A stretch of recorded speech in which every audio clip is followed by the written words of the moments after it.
Os buracos nas ruas de Salvador têm sido alvo de constantes queixas dos motoristas que transitam pela cidade. São muitos prejuízos. Nas oficinas e borracharias, o movimento aumentou. Não é a primeira vez que o carro desse engenheiro quebra por causa dos buracos. Na oficina veio a má notícia: bomba de óleo, cabo de vela e o amortecedor vão ter que ser trocados. A gente roda bastante, a cidade está cheia de buracos e aí não tem como a gente conseguir saber exatamente quando foi. Os buracos causam prejuízos. A maioria dos motoristas em Salvador reclama. Já gastei muito. Se não melhorar, vai ter que aposentar o carro na garagem e sair de ônibus. Deveria a prefeitura ressarcir a gente, né? Desses prejuízos, pneu perdido, jante amassada, tudo isso, fora outras coisas mais. A peça que mais quebra é o amortecedor. Ele controla a direção do veículo e, como o nome sugere, amortece o impacto. E quando é o amortecedor que quebra, a dor de cabeça aumenta. Da suspensão do carro, ele é uma das peças mais caras. E o detalhe, quando quebra um, tem que trocar os dois. O par custa em média R$ 1.500, um prejuízo grande. Esse mecânico experiente, há 40 anos na área, já recebeu muitos carros com amortecedor quebrado. Empena a jante, estoura amortecedor, quebra bandeja de suspensão.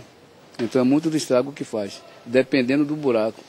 Além da troca do amortecedor, os buracos aceleram a necessidade de manutenção do veículo.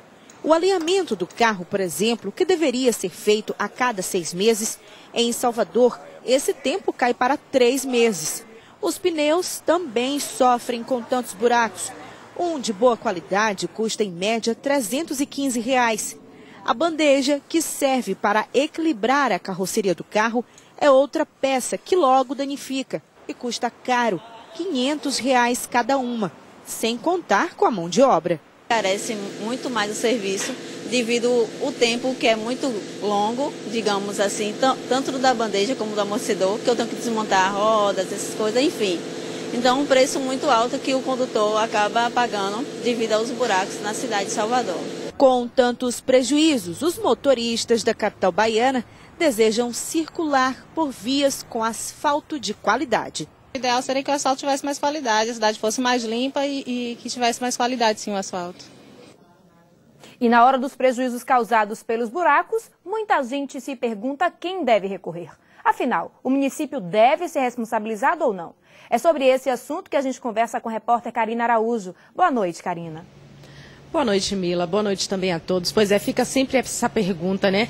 Quem vai pagar o prejuízo causado pelos buracos de Salvador? Normalmente quem paga mesmo é o dono do veículo, mas o município pode sim ser responsabilizado e para isso o dono do veículo precisa comprovar o dano. Quem explica melhor para a gente é o advogado Gustavo Neiva, que está aqui ao meu lado. Boa noite, doutor Gustavo. Como é que se comprova esse dano, né? Quais são as provas que precisam ser reunidas? As provas necessárias para um ajuizamento de uma demanda são fotografias do local, fotografias do buraco, o registro da ocorrência junto à autoridade policial, certo? Comprovantes de todas as despesas, laudos médicos que evidenciam alguma patologia ocorrida diante dessa circunstância danosa, e aí juntar tudo, porque na realidade aí temos uma responsabilidade subjetiva em que a culpa deve estar vastamente demonstrada no processo. Normalmente nesses casos o município realmente paga depois o dano? Se comprovada a culpa do município diante aí da omissão do poder público, que é na não adoção das medidas preventivas a evitar aquele evento danoso, tem-se forte possibilidade de um deferimento em uma demanda judicial pleiteando esta matéria. É bom também ter testemunhas?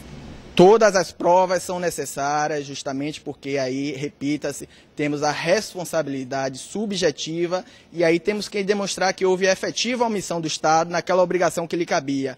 E uma testemunha pode ser muito importante para esse processo. Doutor Gustavo, na cidade a prefeitura pode ser responsabilizada, né? Mas e se por acaso acontecer algum tipo de dano no veículo, nas estradas, de quem seria essa responsabilidade? O dono do veículo deve recorrer a quem? Se essa rodovia está instalada, por exemplo, uma rodovia federal, atrai a competência da União e esse condutor, esse administrado, deve buscar o ressarcimento através de uma demanda judicial a ser ingressada na Justiça Federal. Se for numa área de rodovia, de uma via municipal ou de uma rodovia estadual, deveremos ingressar na Justiça Comum, visto que os juizados especiais não têm competência para processar e julgar esse tipo de demanda, justamente por uma vedação no artigo 8º da Lei 9.099.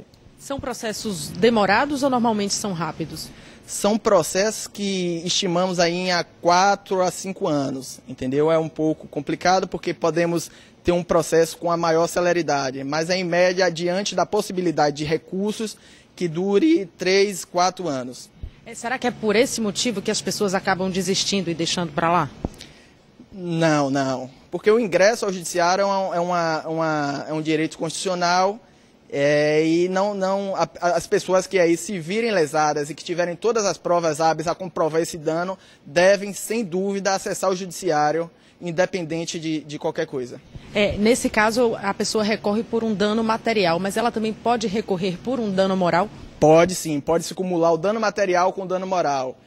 Deve haver provas testemunhais hábeis a comprovar que houve um abalo psíquico, que houve uma angústia na pessoa, e o juiz vai mensurar caso a caso e arbitrar o valor que ele entende devido relativo a esses danos morais. O dano material deverá ser comprovado porque não se presume.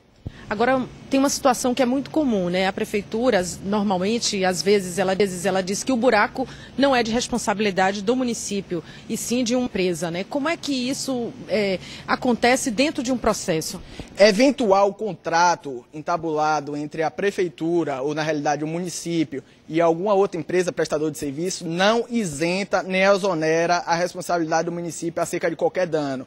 Ou seja, há aí a responsabilidade solidária, tanto a empresa quanto o município responde por todos os danos causados ao administrado. Doutor Neiva, muito obrigada, pela participação aqui no Arauto Notícias. Mila. Depois do intervalo, donos de lojas e restaurantes do Centro Histórico ameaçam fechar as portas por causa da insegurança. E também